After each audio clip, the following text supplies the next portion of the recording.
Assalamualaikum warahmatullahi wabarakatuh. Perkenalkan, nama saya Nadila, NPM 2020520038. Di sini saya akan menjelaskan tentang etika, profesi, norma, dan kode etik. Yang pertama yaitu etika dan ajaran moral.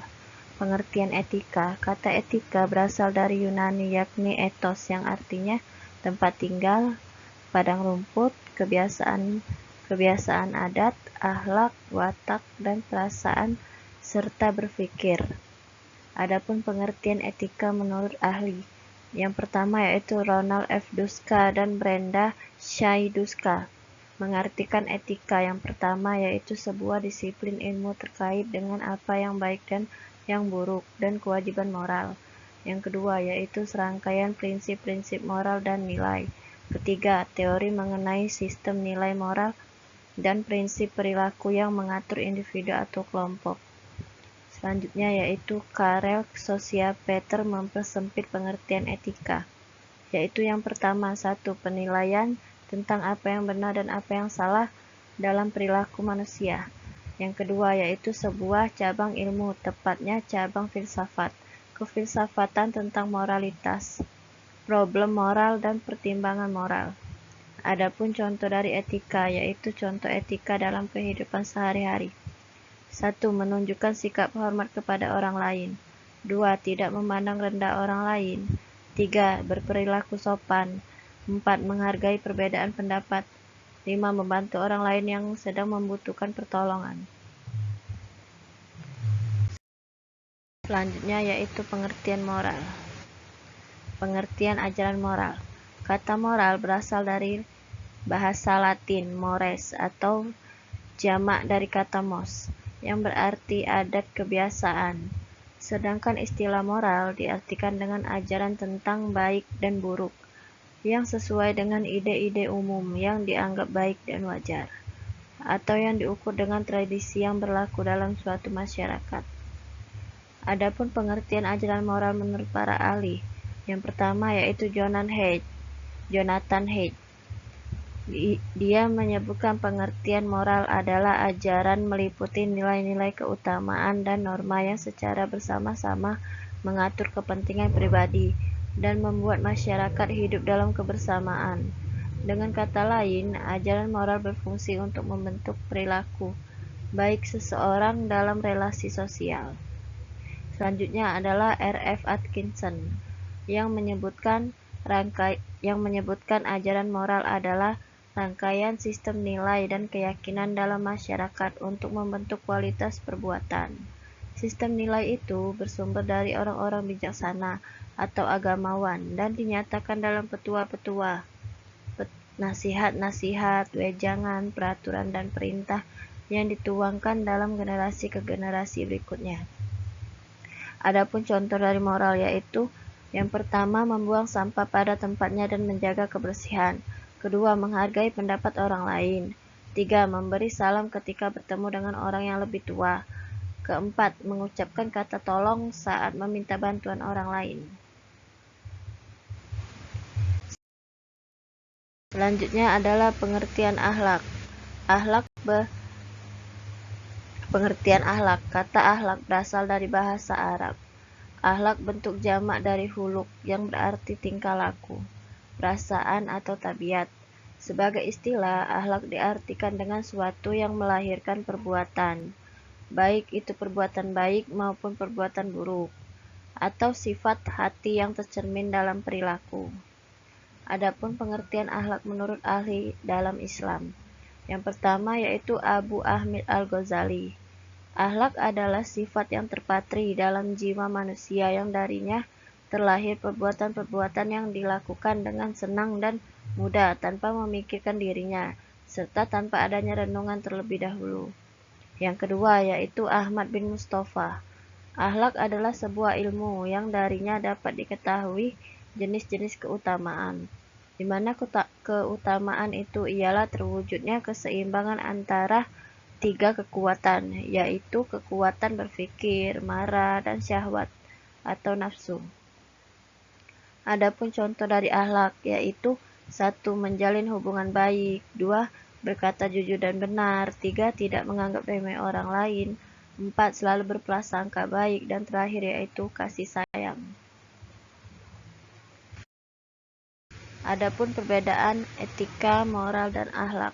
Perbedaan tersebut adalah etika. Yang pertama menggunakan penilaian akal atau filsafat.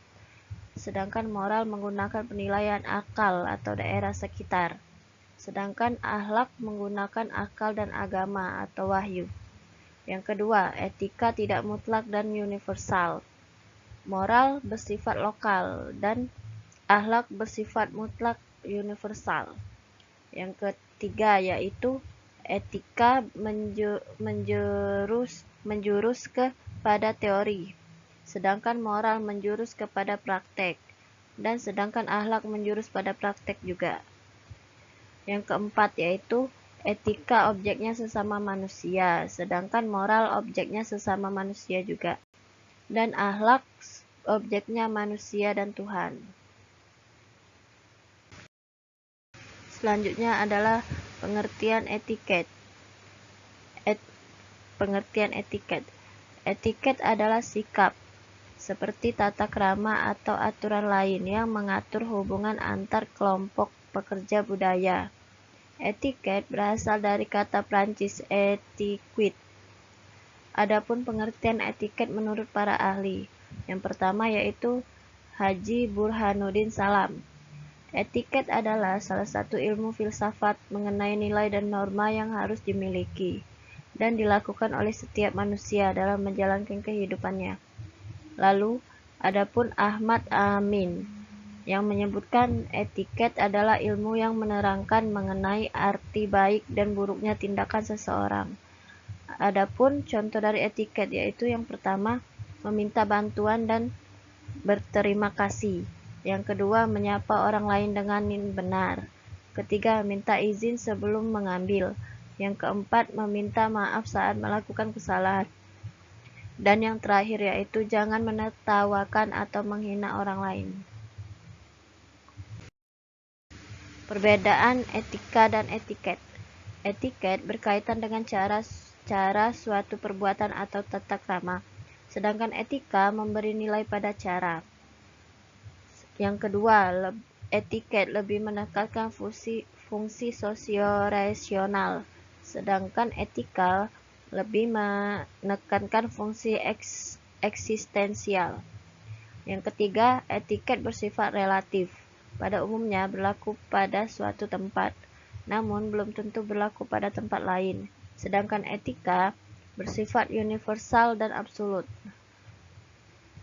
Yang keempat yaitu etika diukur dari sisi lahiriah. Pada etika, penilaian diletakkan pada penampilan. Sedangkan etika meletakkan pada maksud, kehendak, motivasi, dan suara hati.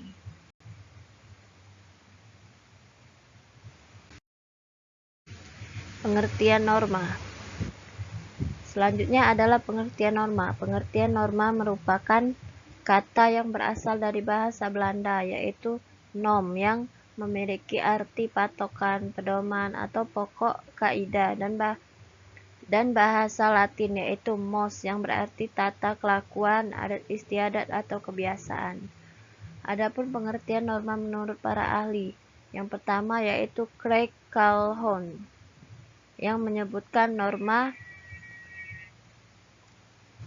Craig Calhoun merupakan sosiologi asal Amerika, menyatakan norma baginya adalah suatu pedoman maupun aturan yang menyatakan bagaimana seseorang individu seharusnya bertindak di dalam suatu situasi di tengah masyarakat.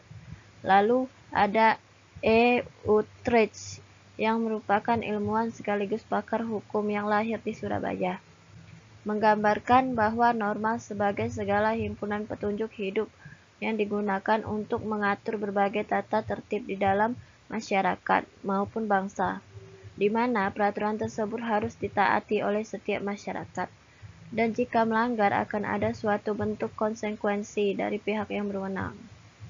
Adapun contoh dari norma yaitu berperilaku dan menggunakan bahasa yang sopan kepada orang yang lebih tua, 2. Menaati peraturan lalu lintas agar terhindar dari kecelakaan. Ketiga, mengikuti dan menaati peraturan hukum yang berlaku. Dan yang terakhir yaitu selalu mengerjakan tugas yang diberikan oleh guru maupun dosen. Selanjutnya yaitu ada fungsi norma. Yang pertama, untuk memastikan terciptanya kehidupan masyarakat yang lebih aman dan tertib. 2. Untuk mengatur perbuatan masyarakat agar sesuai dengan nilai yang ada dan berlaku. 3. Digunakan sebagai petunjuk maupun pedoman yang dapat digunakan untuk menjalani hidup di lingkungan masyarakat sebagai individu. Yang keempat, yaitu norma digunakan agar dapat mengatur perilaku manusia. Dan yang terakhir, yaitu norma digunakan agar adanya suatu batasan untuk tidak dilanggar.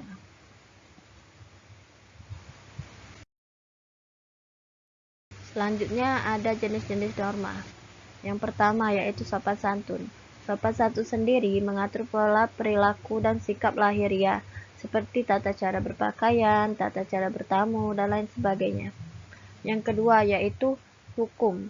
Hukum ialah seperangkat hukum yang dijadikan sebagai alat untuk mengatur perilaku dalam hidup bersama, bersifat tegas dan pasti. Dan yang terakhir adalah moral. Moral sendiri adalah aturan mengenai sikap dan perilaku seseorang. Norma ini menjadi tolak ukur untuk menilai tindakan secara teknis. Selanjutnya ialah kekuatan norma sosial. Yang pertama yaitu norma moral langsung berkaitan dengan inti kepribadian manusia. Tuduhan bahwa seseorang tidak bermoral jauh lebih berat dibandingkan dengan tuduhan tidak taat pada tata krama atau peraturan. Yang kedua yaitu norma moral menjadi norma yang menegaskan kewajiban dasar manusia dalam bentuk perintah dan larangan, dan berfungsi sebagai imperatif kategoris. Meminjam istilah Immanuel Kant, artinya mewajibkan tanpa syarat. Yang ketiga yaitu norma moral berlaku umum, berlaku bagi siapa saja, kapan saja, dan di mana saja, serta situasi apapun. Titik universalitas norma moral adalah objektivitas dan rasionalitas. Yang keempat yaitu norma moral melebihi lembaga apapun, karena melekat dalam diri manusia. Pelaksanaannya tergantung pada kesadaran pribadi. Jika ada institusi memaksa seseorang untuk bertindak tidak etis, misalnya menipu, orang itu akan menolaknya karena tindakan ini bertentangan dengan batinnya. Dan yang terakhir yaitu norma moral, berkaitan dengan perasaan, walaupun bukan semua perasaan, artinya norma moral melibatkan emosi. Jika kita lihat seseorang menderita kemiskinan, hati kita tergerak untuk menolongnya. Tindakan menolong merupakan ungkapan rasa kasihan kepada orang lain. Baiklah, sekian dari penjelasan saya. Lebih dan kurangnya mohon dimaafkan. Wassalamualaikum warahmatullahi wabarakatuh.